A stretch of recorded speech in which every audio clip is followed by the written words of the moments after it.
Siguro mga maghihintay ka lang ng mga 2 taon na lang. Ha? Mga 2 taon na lang, babalik tayo dito. Tapos tayong dalawa na lang magkasama. Woo! Thank you, Tagaytay! Sarap ng feeling. Kasama kita dito. Ikaw lang ba? Gusto mo mag-sample? Baka mag-discover ka? Sampol, go! Sampol! Ano ang kanta mo para kay na kuya? Yan. Oh. Yan. Salamat. Ano ang pangarap mo? Ni flight attendant po / artist. Ay, Ito pala yung gusto mag-artista. Hindi pala si Kalinga pang gusto mag-artista. Si Krista pala. Shout out Ayun na, naman, sumabay na to. ABS-CBN, ha? Ang lakas. O ha, gagalingan mo pa yung pagkanta mo. Baka sumali ka sa PBB, ha? Ayun.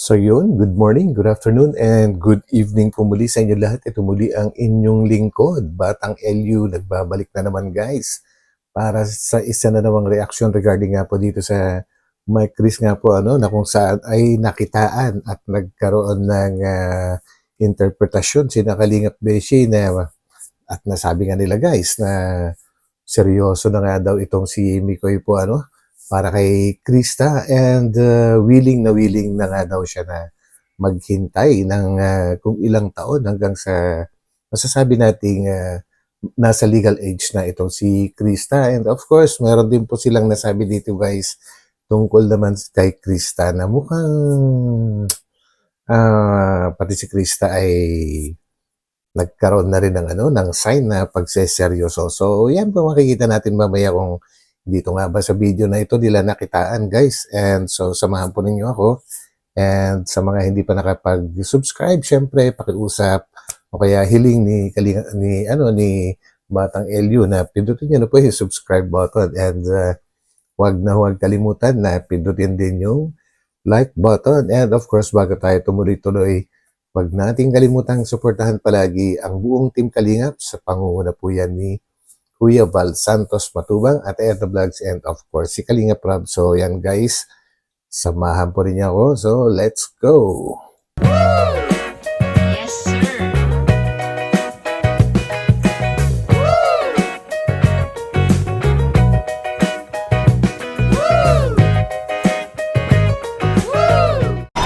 Saan mo ba gusto? Dito. Saan? Yan. Yan? Oo. Sigurado ka? Sky Ranch. Oo. Baka may wali kaluluwa mo dyan. Uy! Grabe ah. Di ka ba natatakot? Parang Ako kasi kaya ko yan eh.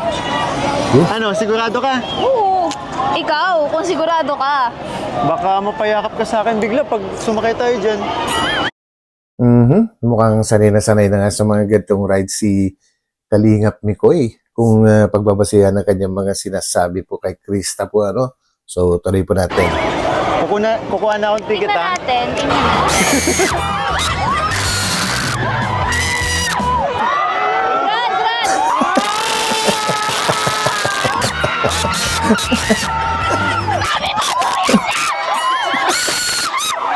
Dali So, yun lang na. yan. Dali lang daw.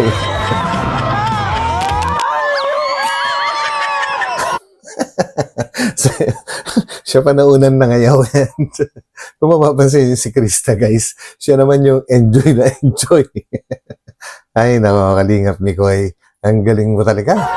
Nawala na akong boses. Naku po. Tara na. Yan kasi. Sabi-sabi ka pa. Peanut. Peanut to. Tanggal ka luluwa niya. Siguro mga Nakantya ba tuloy? maghihintay ka lang ng mga 2 taon na lang. Ha? Mga 2 taon na lang, babalik tayo dito. Tapos tayong dalawa na lang magkasama. Ayoko. Pag ikaw lang kasama.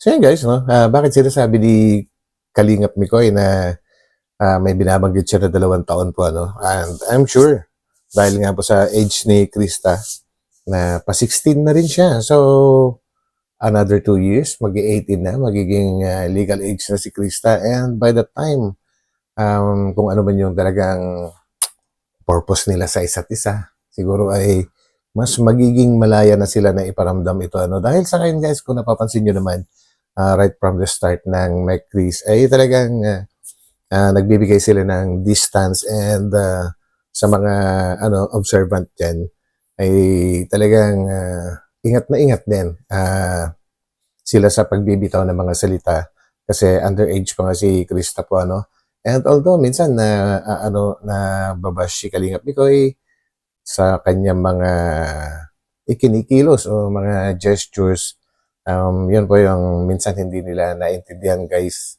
na si Kalingap Mikoy, kagaya na nabanggit ko na actually sa nakaraang upload ko, na dumaan kasi ito sa sa tinatawag na workshop dahil nga sa pagpasok niya sa showbiz dati po So bit-bit niya dito sa Kalingap yung kanyang mga natutunan sa pag-arte and minsan hindi maintindihan ng ating mga ibang kasamang viewers na medyo touchy daw, hawak-hawak ganito. Hindi naman po guys, kung mapapansin niyo hindi naman po sa mga masiselan na part ng katawan.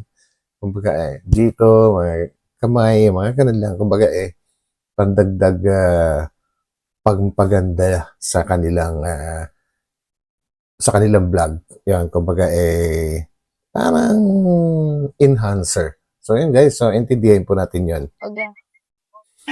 Pero ito, seryoso. May ba tayo? Uy, yan na, seryoso na nga. Alam mo ba? Ano? Sobrang saya ko ngayon. Wala. Kasi, alam mo, ito yung first out of town natin na magkasama. Ito yung pinakamalayong napuntahan natin. Kumbaga, dati sa farm lang tayo nag-shoot. Sa Bagasbas. Pero ngayon, nakakarating na tayo sa ganito dahil sa tandem natin. Tapos, eto, magkasama pa tayo. Grabe. Alam mo yun, looking forward ako na makasama ka pa sa mga travel. Ako din. Uy. So yun na nga guys, paminsan-minsan kasi minsan lang natin makitaan itong dalawa na to ng ganitong klaseng pag-uusap unlike sa mga naunang mga vlogs po nila, puro kulitan, asaran, yung mga ganun, pero bihira sila mag-usap ng seryosohan. Well and good at nagkakaroon din sila ng mga ganitong bagay paminsan-minsan and siguro nga nasabi pa nga din na Kalingap Beshi, Kalingap Ian, tsaka yung mga iba pang K-boys na na-interview na seryoso na nga daw tong si Mikoy. Well, talagang dapat lang din, no? Kasi nasa tamang edad na siya na magpakaseryoso talaga. And ang maganda kasi doon, si Krista yung binabanggit niya na gusto niyang hintayin hanggang maging legal age nga. Yun guys. And si Krista naman, kahit sa mga ganitong pagkakataon guys, ay nakakapagbitaw din siya ng salita na sumasang-ayon siya kay Kalingap Mikoy po, no? So yun, ang nakakaganda lalo. And sa tingin ko naman, ay seryoso din naman si Krista sa kanyang mga sinasabi. Sa pagsang-ayon niya sa mga sinasabi kay Kalingap Mikoy na hindi natin nakikita yan sa kanilang mga naunang mga vlogs. Masaya. Grabe. Ay, sarap sa feeling. Sarap talaga. Oh. Ba't ka nakangiti? Happy lang. Hindi Nahuli ko na naman yun. Ikaw, lagi ka na lang ganyan, ha? Lagi. Ay, nako. Ano ba kung masaya ka? Mas masaya. Ano yan, mga ganyang salita guys. Kagaya na sinabi niya, kung masaya ka, mas masaya ako. Maraming ibig sabihin yan guys. Kumbaga, yung iba siguro, hindi niya kayang aminin in front of the camera. Pero deep within her, maraming ibig sabihin, lalo babae, pagka sila na mismo nagsalita ng ganyan. Naku, alam nyo na yun. Kumbaga, marami silang bagay na ayaw aminin ng harap-harapan. Pero dito, ayos na ayos. Bakit? Dahil kasama mo ba ako?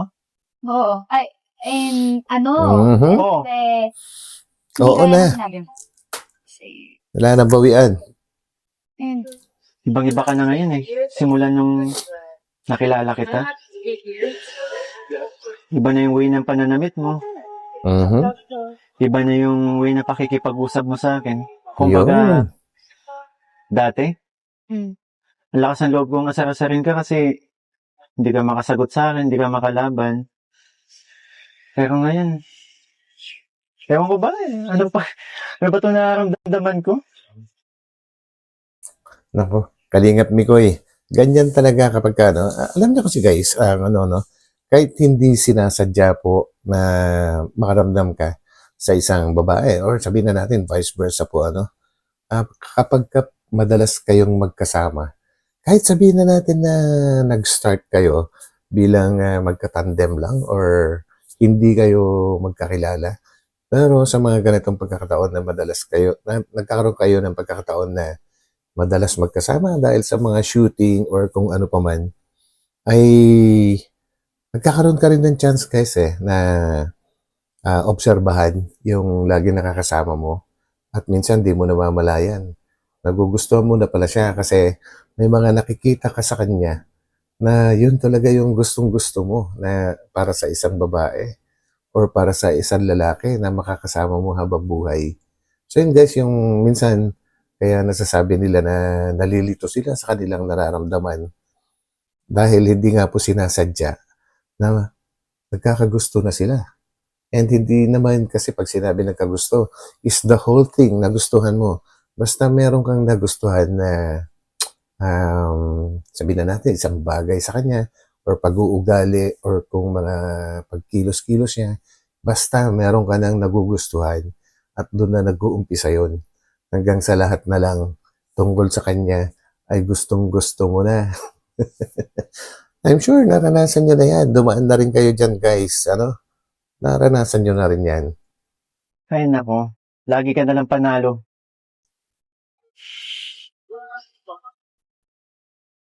Alam mo, mabuti ba kung nandala na tayo? Tibay mo lang, hindi ka na hindi ka na dadala sa mga tingin ko. Oh, basta kasama kita, lahat magagawa. Alam nyo, pasensya na kayo dahil pinuputol-putol ko kasi reaction video nga po ito. At sa mga ayaw sa mga ganito guys, doon nyo panoorin po sa channel ni Kalingap Rab dahil doon po ay tuloy-tuloy and dito po ay magre-reaction ang ating ginagawa. Alam niyo yung kanta na yan? Kung iaano mo sa tunay na buhay, basta't kasama kita, lahat magagawa. Totoo yun. And ako, nagsasalita ako dito. Dahil sa mga experience, sa edad ko na to, marami na rin po akong pinagdaanan po, sabihin na natin, okay, hindi ako magsisinungaling. Iba-ibang nakarelasyon, yung mga ganun, hanggang sa nahanap ko na rin yung talagang gusto ko. And yun na nga, pagka nakakasama mo siya, kahit kaya niyong gawin, kahit yung mga dating hindi niyo ginagawa, mga talagang daring na mga bagay, may mga pagkakataon na pupunta kayo sa isang lugar na hindi naman talaga normal na pinupuntahan, ay talagang kaya nyo lahat gawin. Kaya nyo yan guys, basta magkasama kayo. Which is, I'm not sure kung ilan dito ngayon sa makakapanood dito ang naka-experience na po ng ganyan, Ang lakas ng loob nyong gawin, ang lahat-lahat po ng bagay na dating hindi nyo naman ginagawa kapag magkasama kayo. So, kung sino man po naka-experience nun, please comment down. Lahat ay maiaalay sa'yo. Basta kasama kita, walang kailangan pa, wala nang hahanapin pa, basta't kasama kita. Yun, no? Tsaka isa pa guys, basta't magkasama kayo, kahit dalawa lang kayo, ang bilis ng oras, ang bilis lumipas ang oras kapag kasama mo siya. At kung po pwede lang kung kaya lang pigilan yung pag-ikot ng oras or paglipas ng oras, talagang gagawin nyo Lahat bumibilis kapag magkasama kayo. Ibig sabihin nun guys, ay talagang gustong-gusto nyo na yung isa't isa at hindi kayo naboboard. Kumbaga lahat na lang na pag-uusapan nyo kahit kahit para sa iba walang kakwenta-kwenta, pero para sa inyo, mahalaga lahat. Kumbaga, nagiging no, wala nang dull moments sa inyong dalawa kapag naramdaman nyo na yung sinasabing love. Yun, guys. Walang kailangan pa, wala na hanapin pa, basta kasama kita. Grabe naman.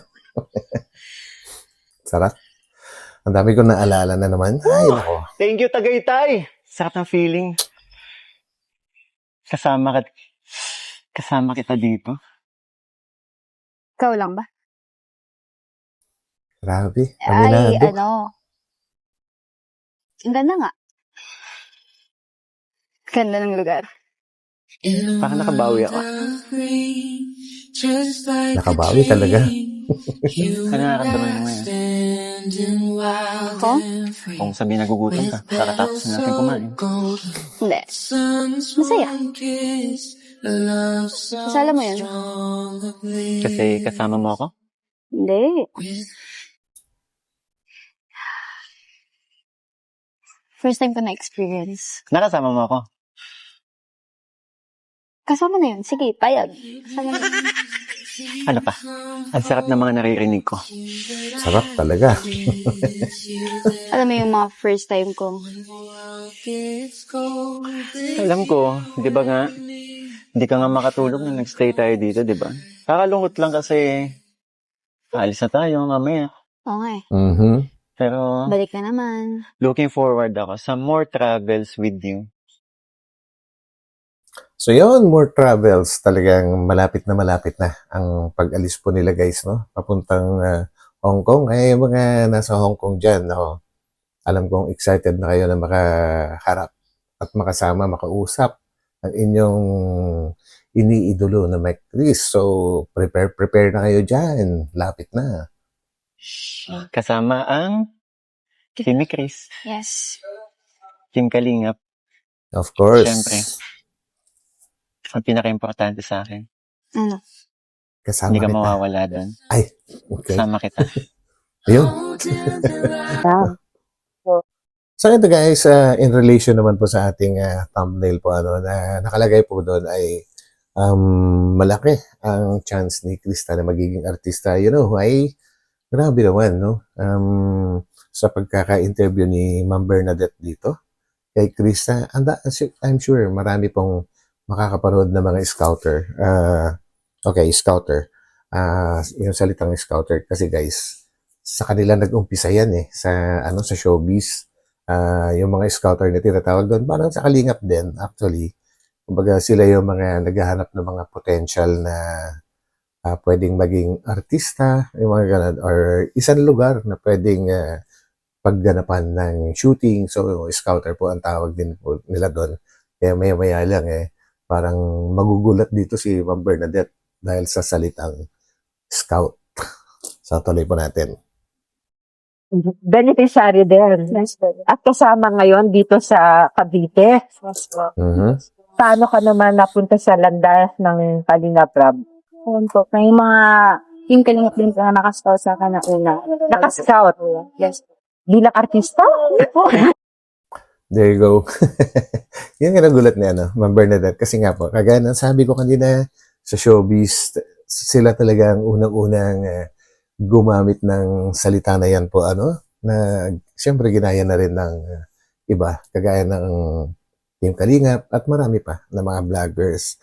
And sa pagkakataon na ito, bilang sikat na journalist, broadcaster, at kung ano-ano pa, basta magaling tong si Ma'am Bernadette po, siguradong maraming makakapanood niyan na mga scouter din sa pelikula.